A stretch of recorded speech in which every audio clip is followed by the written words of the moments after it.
I mean, I can understand why as the companies grow that they start to specialize, and it happens across the business in many different ways.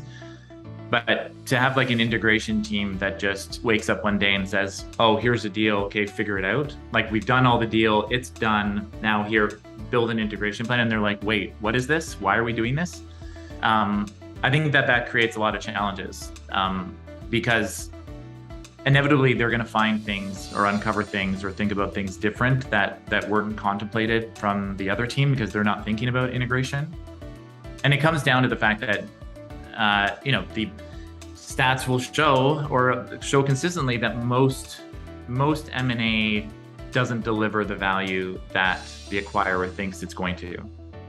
And that falls down because of, I think it doesn't fall down because of strategy or deal terms. Typically, it falls down because it's a lot harder to realize the value, which is integration.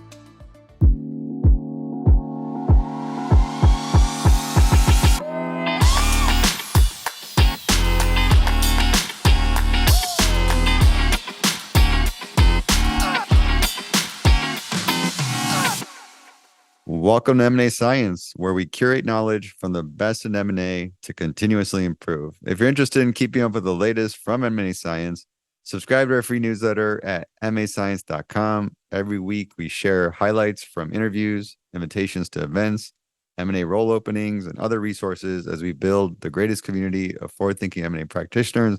Again, that's mascience.com. I'm your host, Kison Patel, CEO and founder of M&A Science. Joining me today is Darrell Heaps, CEO at Q4. The Q4 Capital Markets Communications Platform is leading the digital transformation of how publicly traded companies, investors, and investment banks engage. Today, we're going to talk about how to tie up M&A strategy with integration. Q4 is traded on TSE under QFOR. Darrell, how are you doing today? Wonderful, Kison. How are you doing? I'm doing good. I'm fired up. Anytime I get a chance to give a CEO a hard time about M&A, I get super excited about it. So awesome. Yeah, sounds good. I've been looking forward to the session here with you today. So I know we'll have a great conversation. Can we kick things off a little bit about your background? Sure.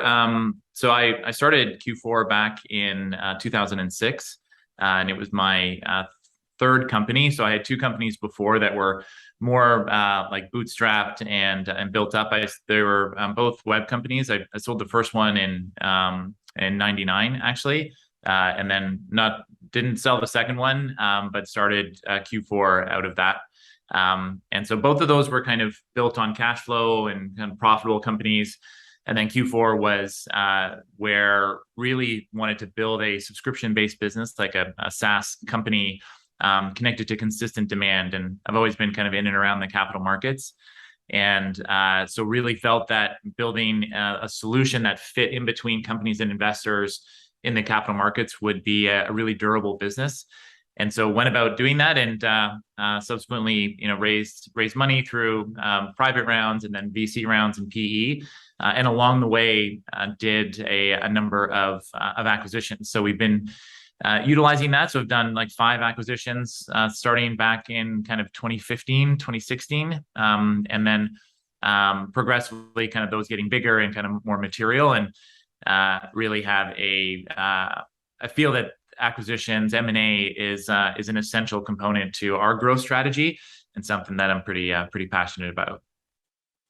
I like how you went through the whole life cycle from the bootstrapping to VC the markets, then private equity, then going public, then doing acquisitions. So yes. And it's all a relatively short period of time too. This is all still living it and doing more acquisitions. Yes, absolutely. Yeah. I mean, it's when you're living it, it's a lot, but when you look back, you can achieve a lot over a relatively short period of time. Well, I'm excited at what we're going to uncover from your experience. Yeah. Why does integration need to be tied to the M&A strategy? I think the thing is that there are many, many deals that look great on paper. I think if you look at it just purely from strategic fit, from financial engineering, All those things can make a ton of sense. But for an acquisition or any sort of M&A, but acquisitions in particular, to actually deliver value, the integration is everything.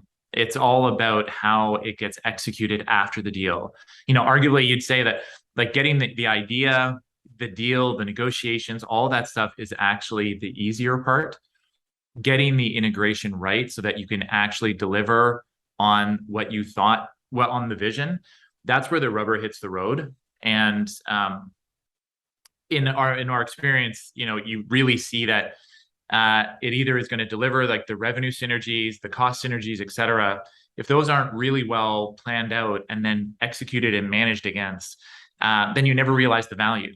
And the thing with acquisitions is that they cost a lot. Like they take up a huge amount of time, but they also take up, in many cases, a lot of your capital or your equity. And so they're typically very expensive. And so getting them right is really all about integration, because if you screw that up, all the value evaporates, and then you're out all the time and the money that it took to get to that point. When did you learn that? Was it like after the first deal, second, third?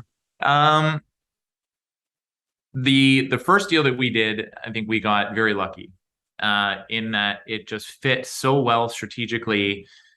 Culturally, there was a great fit. It was an adjacency in terms of like our product portfolio that made a ton of sense. Our customers were already buying it. And so we did the deal and it just worked. And that gave us probably a false sense of capability, of just like, wow, like look at these. I don't know why all these people talk about these challenges in M&A because it seemed pretty easy. I mean, not that there wasn't some challenges, there was a little bit, but it went incredibly smoothly.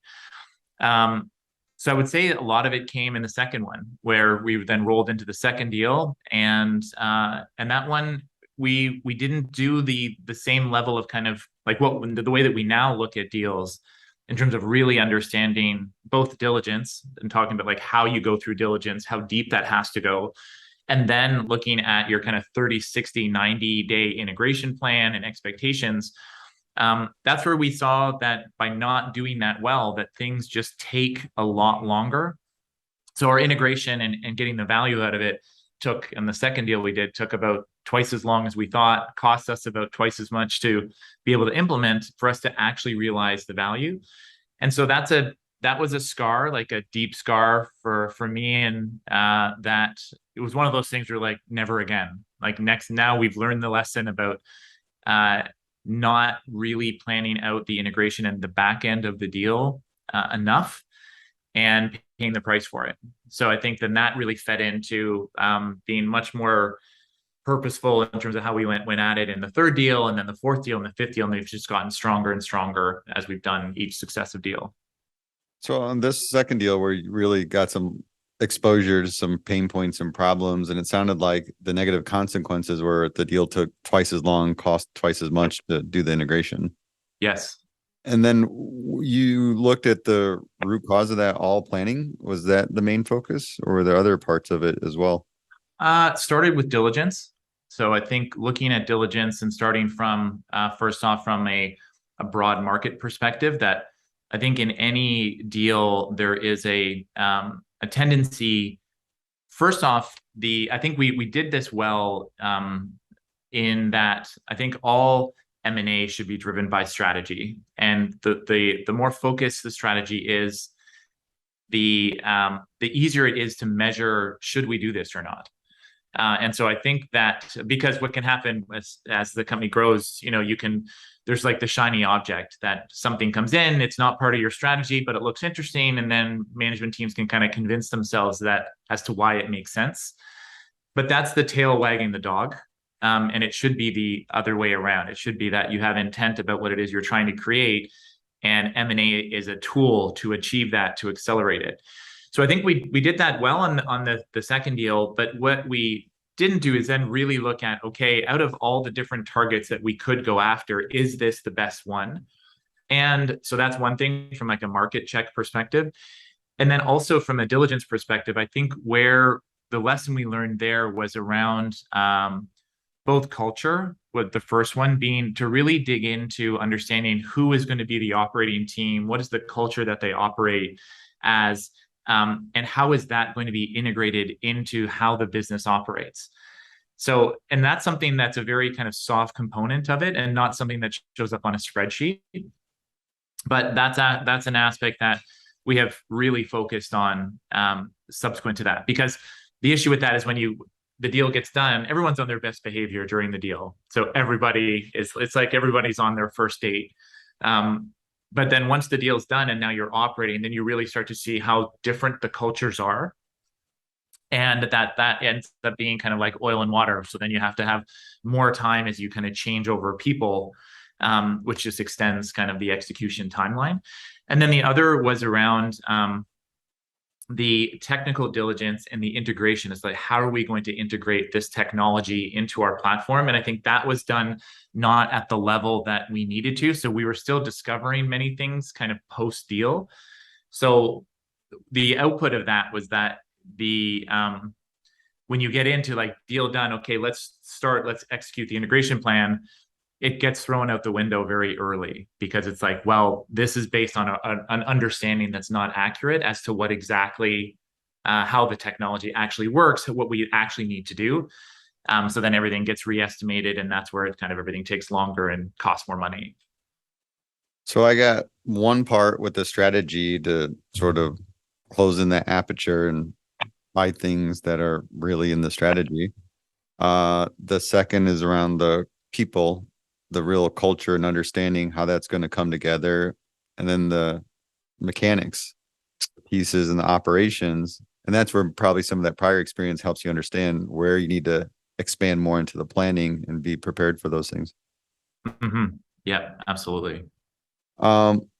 If we were to walk through how to tie up M&A strategy with integration, are those the main pillars? Or are there other things around that to think about? Those are the two main buckets, I think. I mean, that's outside of actually getting, the deal done, which is the other one too. It's like, you've got your strategy saying this is what we want to do, then being able to find it and it making sense from a value perspective, in terms of like what you're hoping it's going to achieve and what it's going to cost. And then the integration bucket is the big aspect of like delivering on on what you think this deal is going to do for your current business. You know what would help me is maybe we walk through the timeline just to get an example. And the thing I'm trying to get a good understanding as well is when you're kicking off integration planning against the timeline, because the common thing I hear from folks involved in the integration side is they weren't involved early enough to really do that level of planning that you described to have those successful results. Can we walk through just an example of? Sure. Yeah. That's so for the way that we do it is really in a like a cross-functional approach. And the size of business that we are today, we look at M&A, and all the deals that we've done have been part of how we're operating. So larger businesses, I think, have they'll have the deal team and the integration team, and those are kind of set up as bigger teams in the organization. So the size that we're at, we still do that across our management team and our operating teams. The way that we look at it would be to. I want to make this clear. I just want to make sure I got this right, because there is a big difference. And a lot of times for folks listening to our podcast, we interview a lot of public companies, and you got to imagine you got a corporate development department. Sometimes it's a couple people, sometimes it's tens of people. And then you have a whole integration IMO setup. You're on the earlier side. You're still in doing more of the real hands-on organic as an executive. Maybe give me the key people involved, because it sounds like you don't have a dedicated corporate development or dedicated integration function right now.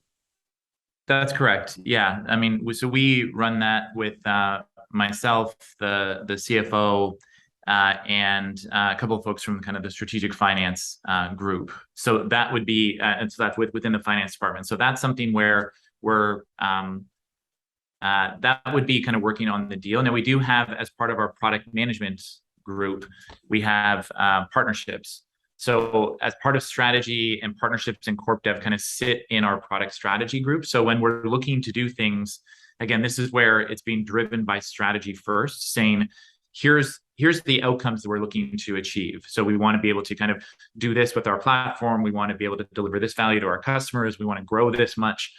And so then looking at M&A, first off, is a tool in achieving that, saying, okay, we're going to allocate capital to do this much organically, but we're also going to earmark this much to accelerate the plans through M&A. So then go find the targets that fit within that aperture that we can accelerate our plans. So as that happens, then we're able to identify targets. Then the outreach happens either through someone in the product group or through myself to be able to then facilitate those conversations and start having them. So it's and then what we're doing as we get into an opportunity, as that starts to harden, even at the point before we sign an LOI. So even at very, very early on, we're already asking questions across that team saying, what does integration look like here? What's the risk? How much risk are we taking on in doing this deal? And what do we need to be prepared for? So that's something, and that helps us to understand how we want to structure the deal.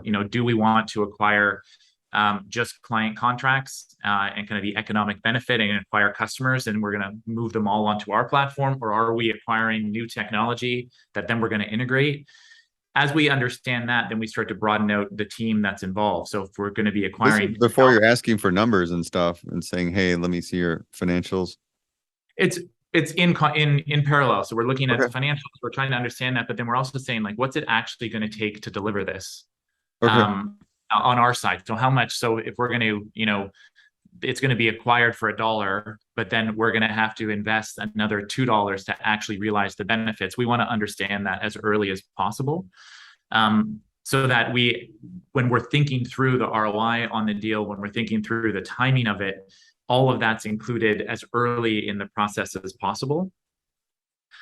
So you're understanding the financial performance of the company, getting a sense of that, but you also want to understand what's your cost going to be to realize your intended value that's against the strategy you're executing.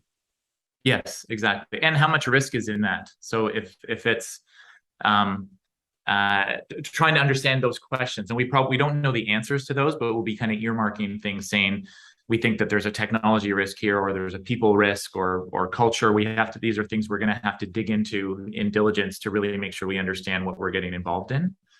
So we would do that on the front end, but it's kind of surface level. Then after signing an LOI and then digging into diligence, then we have a cross-functional team that is built for that deal in our business. So this would be, we're pulling people from, depending upon the deal, might be from technology, from customer success, and from other areas of the business, where we put together a deal team that is focused on finalizing the economics of the deal, but also then building out the integration plan, so that when we getting close to the line, we know as much as we can about what are we acquiring, what do we see the value being, what's the output, what's the cost that we're going to have to invest to be able to get to that, and where are the areas of risk? So what are the things, and how do we de-risk it? So what are the aspects can we do either within the deal or how we're integrating that we can de-risk it to make sure that we're going to realize the value that we think we're going to?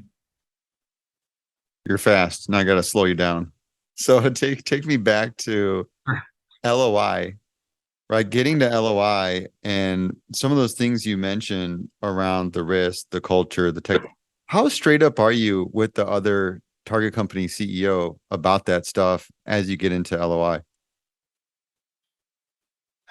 Try to be as transparent as possible in terms of, like, this is how we're thinking about it, because don't want them to be surprised as we get into diligence that this is what we're going to be looking at, and here's the areas that we want to prove out. Now you're still negotiating, so there is a degree of what we're sharing in terms of here's what we're going to be looking for. But not necessarily telling them kind of like, here's at the LOI stage, here's exactly how we see everything at that moment. So kind of we want to set expectations from a process perspective in terms of how we see things playing out. And here's what we're going to be focused on. But exactly how we're thinking about that in the context of the deal, we're probably not sharing a ton of that at the LOI. Like in Yeah, terms of how it's actually going to impact how to structure the deal or how to, or any sort of value drivers. maybe some general things around, hey, here's how you want to understand culture and some of those things that you mentioned earlier, but not Yes. anything real specific. Uh, Yes. The culture, for instance, would be, we're going to want to go deeper into the org than just the management team. So it's not just about like my discussions with the CEO and saying, well, you and I seem to get along. So let's just assume that the rest of the business is all going to get along. Uh, that it doesn't work. So then it's like making sure that they understand, like, as we get through diligence, we're going to want to go down into the org and really understand how this is operating. Because now, having said that, you can't go through the whole org while you're doing diligence, because obviously there's issues in terms of, they don't want you going through the entire company until the deal is finalized. So, but setting that expectation that let's identify who we're going to be bringing into the tent, who we want in the tent, who we want to engage with, because we need to have a broader input in culture than just you and I.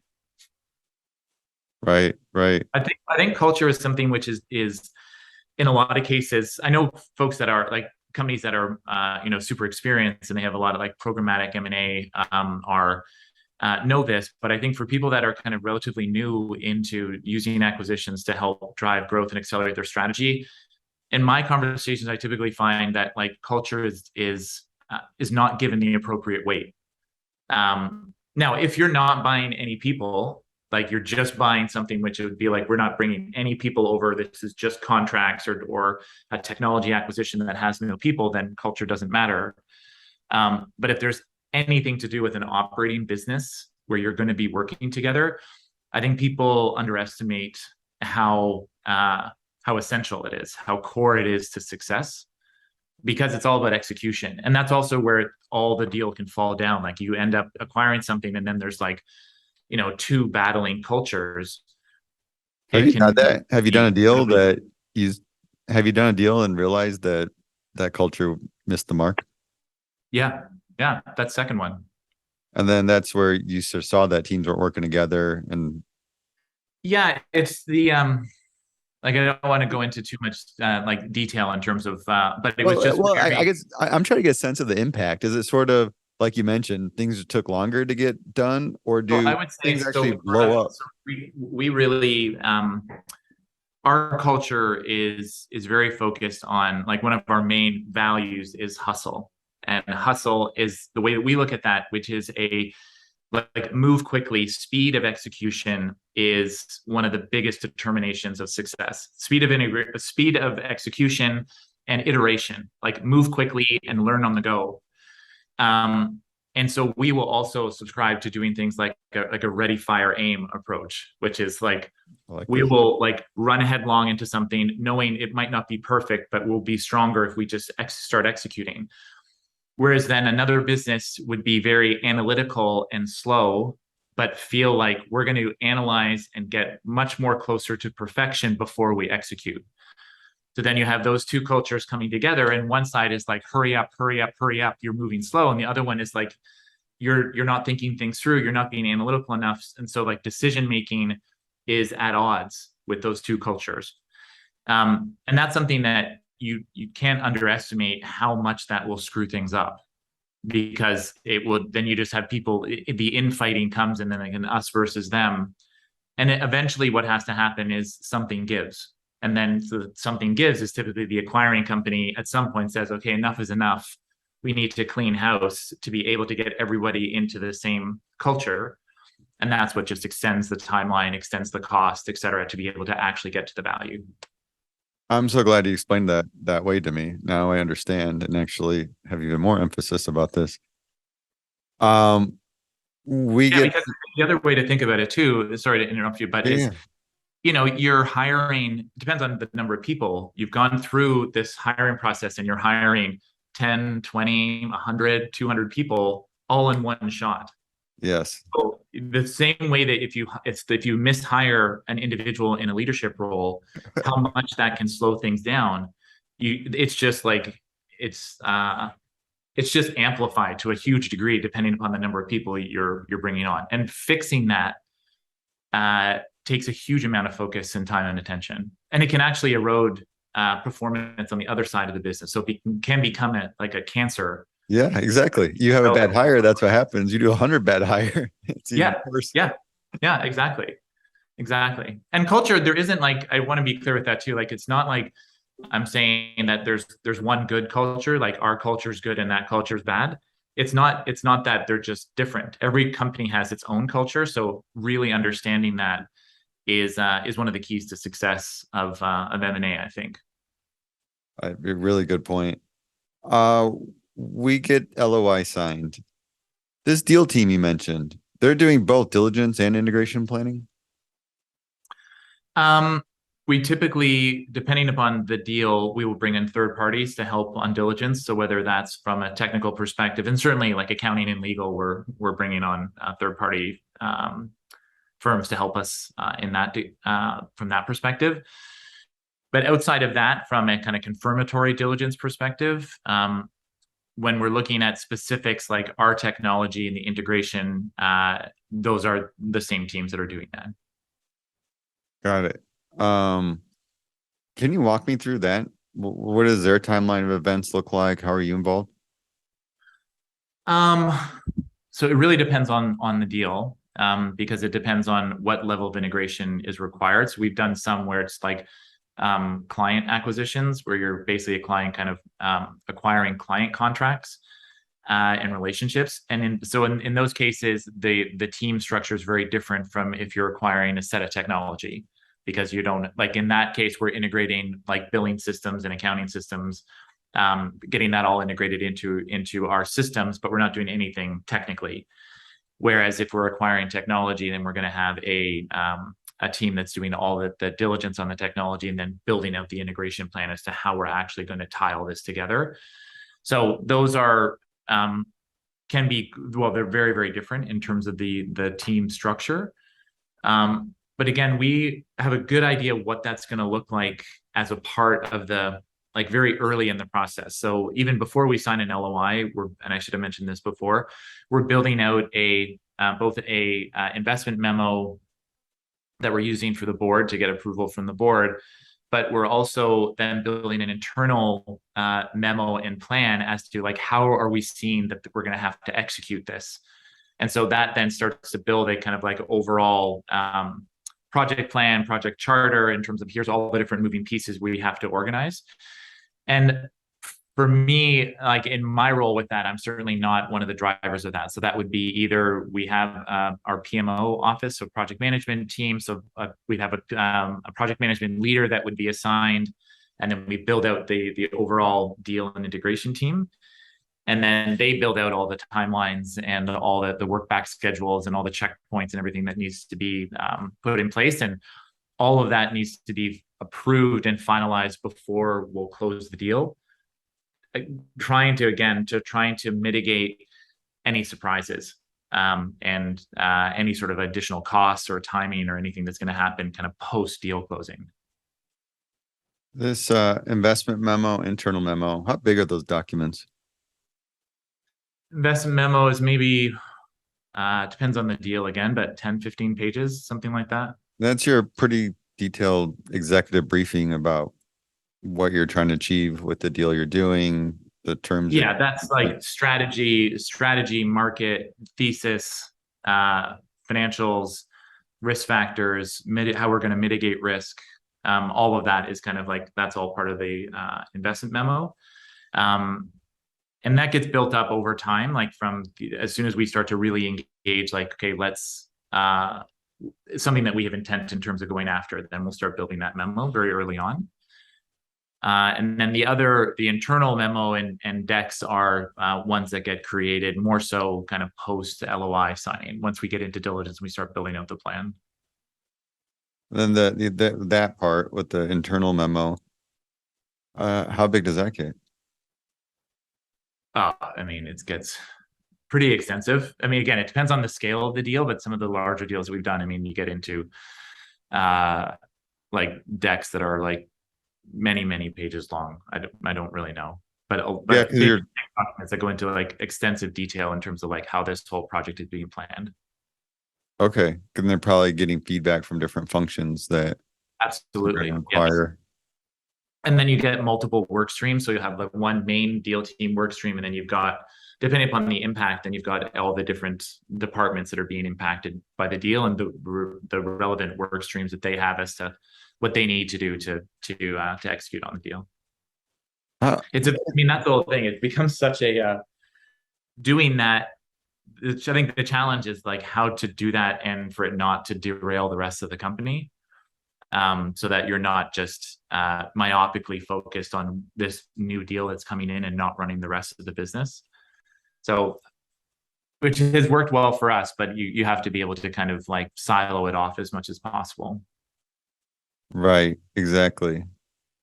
I like the emphasis you have on all this integration planning.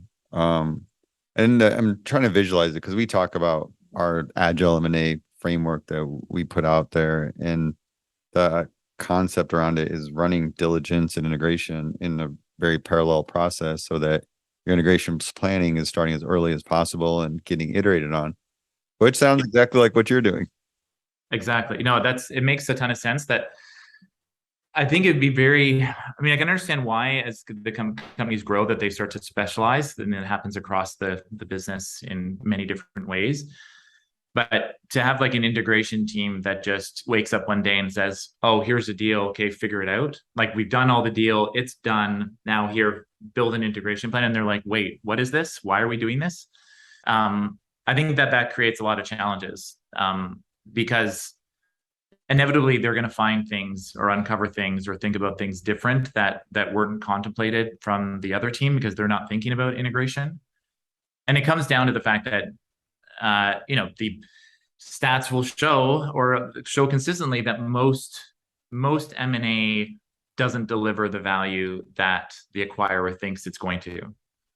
And that falls down because of, I think it doesn't fall down because of strategy,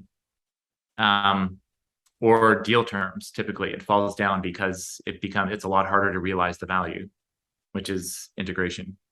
I wanted to ask you about building the integration muscle.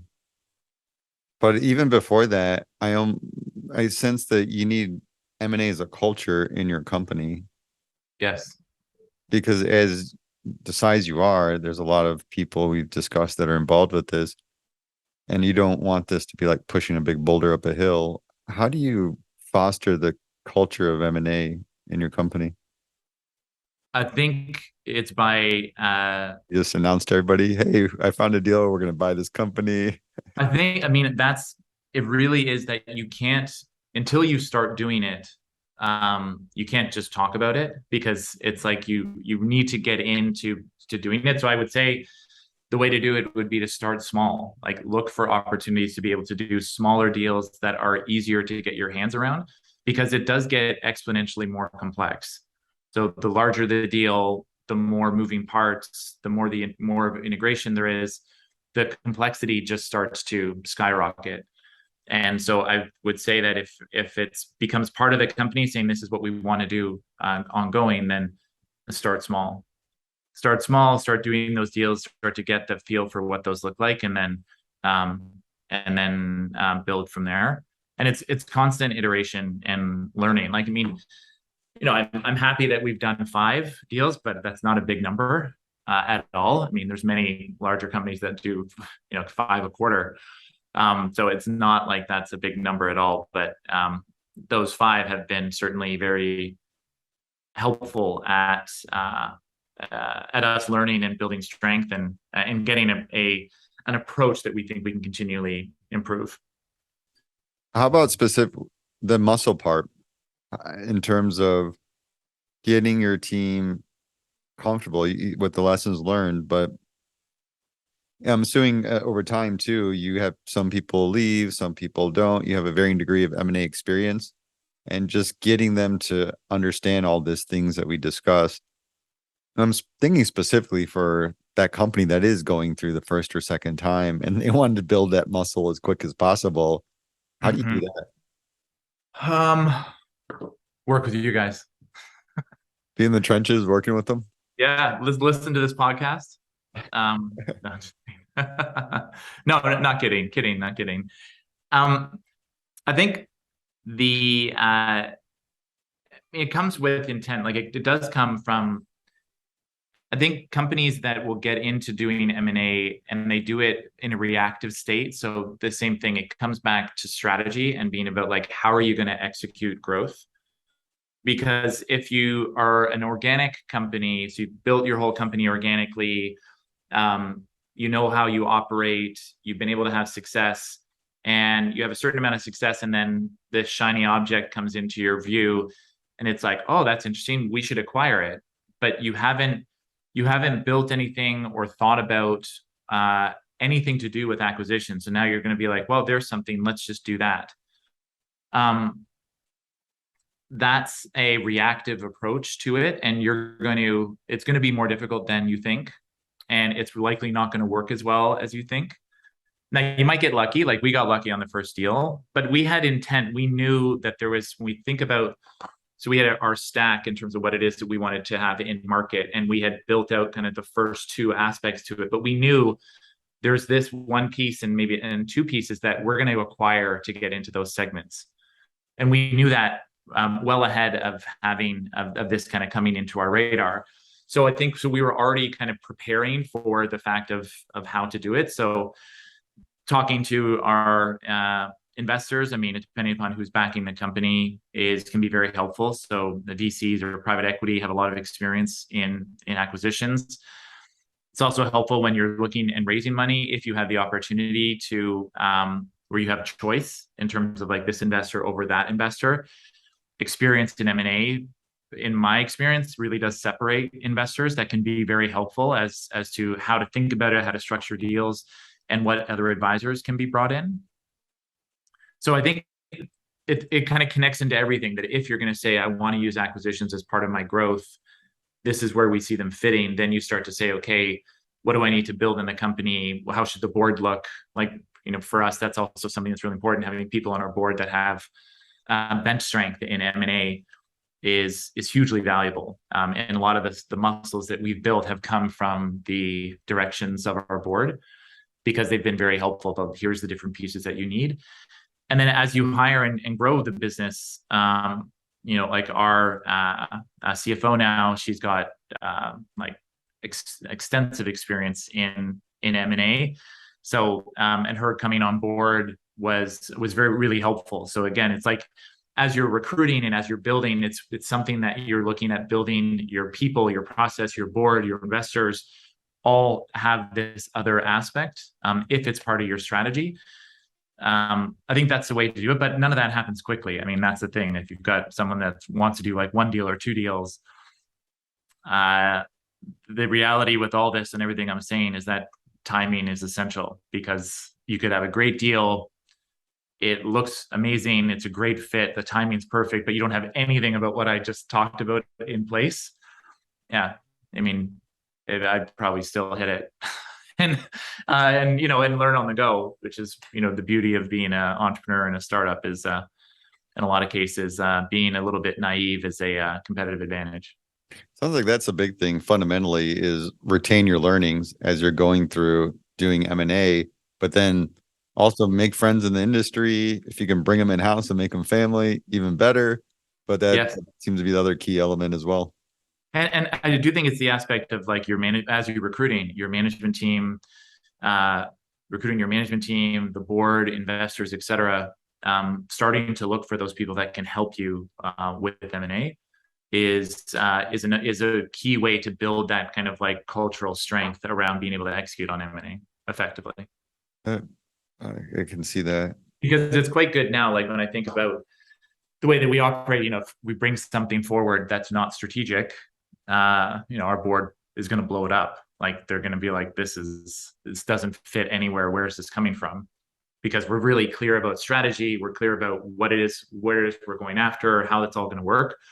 And so it helps you build in that kind of feedback loop that can tell you, because sometimes CEOs, entrepreneurs can convince themselves of all sorts of things about what makes sense, and be very bullish on what the output is going to be. So I think having that feedback loop is helpful to kind of test all those ideas before committing time and force against it. And they got vested interest to make sure you don't screw up. Yeah, yeah, exactly. Because What? and I think that's the thing is the and it's not to be negative because I mean I do believe in M&A as a key growth driver, but it's understanding that most deals, uh, it's not that they fail, they just don't deliver the value that people think they're going to. So knowing that going into that like most deals fail, like most deals are not going to deliver the synergies and the value that's on paper. Um, I think having that kind of cynical approach to it is then like, okay, what do we need to do to ensure success? Is helps you have the right kind of mindset going into it. You must have been a straight A student all through school because you're looking for the extra credit right here. What are No, we going to do above and beyond to just really make sure like we're going to get an A? We're going to, that's the way you describe it with finding those. well, it is, yes, but it's about especially, when you're in a high growth company and you're allocating capital to M&A, uh, and in all cases, capital is a limited resource.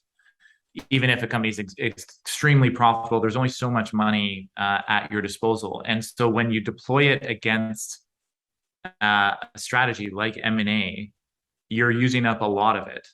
You're using up a lot of it to commit to one strategy. And like, if it doesn't work, you can't get that money back. So I think that's the way we've always looked at it as well, being like, this is a big bet. So what's everything we need to do to make sure that we're not just going to burn all this money? Because if we're not absolutely sure, then let's put that money into organic. Let's just keep Right. executing organic because we know that works. We're just going to keep ticking along and growing organically. There's no risk there. So de-risking M&A is essential at making sure that when you put that, when you put the whatever X millions into this deal, that you're going to get a return from it. Otherwise, because once you do that, you're not getting it back. So you got to make sure to do as much Yeah. as you can, make sure that that it's going to return something for you. You have to have discipline, be prudent with your capital here. Yes, 100%. What, That's the thing, without it being strategic, without all the stuff that we've talked about, I think that's where, if it's just on the front end, you can kind of convince yourself of almost anything and it all looks good on paper. Um, but it's not, as we all know, building a successful business is not just plugging it into Excel. Because Excel is super easy. It's like, oh, I want it to grow more. Let me just plug in the numbers and like, wow, look at this crazy business we're going to have. But that's not what execution's like. Execution's a lot more difficult. to counter, speaking of that, to counter deal fever, we talked about having some experienced folks with M&A and giving you feedback. Is there more of a formal approach around how do you give the go, no go decision or prevent from you just running around with the check signing up for companies? Yeah, I think it's that process of investment memo, board approval. That process is what really helps because like everything is tested before going ahead. So like the way no one has like a blank check that we can just go ahead and do something without it being like completely vetted through our internal channels, which I think most companies operate that way. Or if they don't, then they will probably shortly after a disaster. When you need to pick your lead for integration, is that something you're involved with? How do you go about doing that? Myself and CFO are really kind of involved in that, but more of our CFO was our COO as well. So she was our COO for like 3 years and then took on the CFO role. So she's very integrated into like all the operations, really understands the business. So it would be between her and I, then we decide who would be the lead from like a project management standpoint. And then you have all the different work streams that come out that have various different leaders that are assigned into that work stream. When it comes time for us to do our first acquisition, what's advice you'd give me to make sure I don't screw it up? What's your strategy? The strategy is buy probably something adjacent to us, like one of the data providers that we could feed into one of our pipeline product. So likely it's going to be a sizable where they have a full product and go to market and sales team. So we need to think about how we're going to go to market together. Yeah, so there's some work. It's a little meaty acquisition, but maybe it's a small company.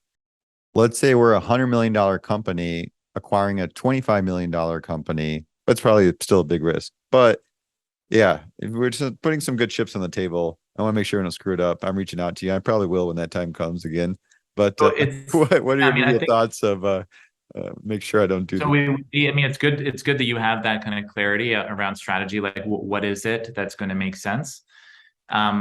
So a couple of things. One would be like really evaluating that strategy and like digging into it, being okay, like uh, pressure testing the strategy as to like why do you need this and what do you think the output's going to be? Not for like today's conversation, but it's like that's like the one aspect of really thinking that through about like why are we doing this, and what are you expecting the output to be? And then the other would be to build relationships with long-term targets. Um, and many of those are never going to work out. There's nothing will ever come from it. But building personal relationships with the leaders of companies that at some point down the road there might be a deal to be done, and being on a first name basis with those individuals, having a friendship with them. In a lot of cases, these are competitors. They can be competitors. They can be in other industries that, but I think doing that, for me, that's been very helpful because if and when the time comes that you want to advance something, you're a known entity. You're a known entity. You have a relationship. You know, if you call them, they're going to pick up the phone, and then you can just kind of get through those first phases much quicker. So I find that approach is something that I've deployed for many years, and so the 5 companies you acquired, what's the median time you've gotten to known the executive before you got a deal done? maybe like 3 to 5 years. Wow. Okay. No, I agree. I think a lot of people don't talk about that. The M&A is so much of that relationship you develop. Yeah, because it comes back like there's a huge amount of trust that, especially for smaller, like I think as businesses get bigger and there's kind of larger corporate M&A, more financial engineering, perhaps it's not as relationship driven. But if you have like, a business like a company that's doing 10 million is going to acquire a business that's doing 5 million or 2 or 3 million or something like that, and it's founder to founder negotiation, the relationship is everything. And because the other one being like out of the blue, hi, we've never met before, give me time and let's talk about me acquiring your business. It's that's a tough conversation to have. I think another founder is going to look and be like, I don't know, like, who are you? Where's this coming from? I'm not going to tell you anything about my business. Like, you're a competitor. So there's I think it takes time. Isn't that your tactic to accelerate the sales cycle? Throw a ticking time bomb offer out there and get something going quick. That's not my approach. No, I would. I mean, these ones and some of them are partners too. I mean, I think that's the other strategy. Not all the deals we've done have come through partnerships, but some have. And that's the other way to look at it as well. Like building a relationship. Is there a way we can partner, start to work together in some way? Because that's a fantastic way to vet culture as well. Like if you can't have a partnership, you can't start building a relationship, or if you just generally don't like each other. Like if you meet another, target and you're meeting the CEO or the founder and you're like, this person just kind of rubs me the wrong way, it's probably a good indication that it's not going to work long term. So you can kind of vet what would potentially work down the road. But I think the long-term relationship planning, long-term kind of relationships in the market, if M&A is a core component to your strategy, I think does help open doors. You're not running to get in line for auction processes, are you? Auction processes like bank-led are challenging, for sure. A lot of what you talked about goes out the door. A lot of the careful planning, the relationship development, all that stuff's out the door. It does. It does. Well, not entirely, because if it is a process that's run by a bank, because in a lot of cases, the company, if it has a board, if it's got outside money in it, like outside investors, then probably there's going to be a banker involved in running the process. But the relationship, all other things being equal, the relationship can make a difference. But You you're have not going that to to get it. leverage. You're not going to get it at a discount. But Agree. You got a lot of chaperones around to make sure things get priced out the way they do in a competitive situation. But yeah, that but if you get to relationship the is a point big where thing you're to like, leverage. let's listen, like everything's equal, and they're going to make a choice as to who they think. Again, they're going to make a choice as to who they think they're going to be able to execute better with, because it depends on the deal too. If it's like, hey, we're going to acquire it and the other side's walking away, then the relationship doesn't matter as much. But if there is a back end, an earnout, a future operating business together, I think it can make a difference. Agree. So many times I've heard that. Lost a deal purely on the relationship. Terms were super close and maybe not close, but they lost in the relationship. Yeah, yeah, absolutely. But I mean, the auction is a whole different. How to navigate those is challenging for sure, because the banker is they know what they're doing and they're driving the best price for their client. That'd be a good interview topic. How to navigate a buyer's guide to navigating an auction process. Because there's Absolutely. those little nuanced things where you push to get as much face time as possible with the management team. And like you said, leverage those points where you can build those relationships. Yeah, absolutely. I mean, I think that, and then also like the tips and tricks on the games that that investment bankers will play during a process. I mean, they're good at what they do. They're skilled. Yeah, I think that's one thing. I've been talking to another entrepreneur recently, and the thing to keep in mind is that the people that are running the process, the bankers, like this, that's all they do. And they do a lot of them, and they've been doing this for 10, 20 years with an endless amount of deals that have come through. And now here's you that has never gone through it before, and you're working with them. You're outmatched in terms of like how to run that. So I think it's understanding that is essential. You'd rather do proprietary deals. Yeah, I mean, if we had our choice, for sure. Yeah, I mean, not having no competition, is to just one on one. Those would certainly be the preference, but those are unique. Darrell, what's the craziest thing you've seen in M&A? It comes down to relationships. It's just seeing people attempt to do things. It doesn't make sense to me when people bluff and like really bluff to try to get something to happen. And we'll try to kind of back you into a corner or be aggressive with something that isn't real. And then because all that kind of comes out like that's what, in my experience. So the craziest thing is seeing someone just blatantly kind of lie about some other aspect of the deal that's happening, like to say, well, we just got this other offer and it's X amount higher, and so we're going to take that unless you match it. And then you're like, well, okay, bye, then fine, take it. And then they're like, then it goes out and then it comes back like through the bank, or there actually isn't a deal, that wasn't real, sorry about that, can we get back to what we were talking about? And then you're like, you just shot that last bullet in your gun, and you destroyed all trust in the relationship by blatantly lying. And this is at risk of like a material deal. It's that kind of stuff where it doesn't make sense, like why, like where people they think they can, like, the gamesmanship in a deal in the negotiation is just a huge risk. I don't know why anyone would do that, but that would be the kind of the craziest thing. And then getting caught in a lie and then coming back to say like, yeah, sorry, I didn't mean that. It's like, Yeah. okay, so that wasn't real. Okay. It would be, there's one story in particular, like years ago, that where I was really surprised with that. What's the story?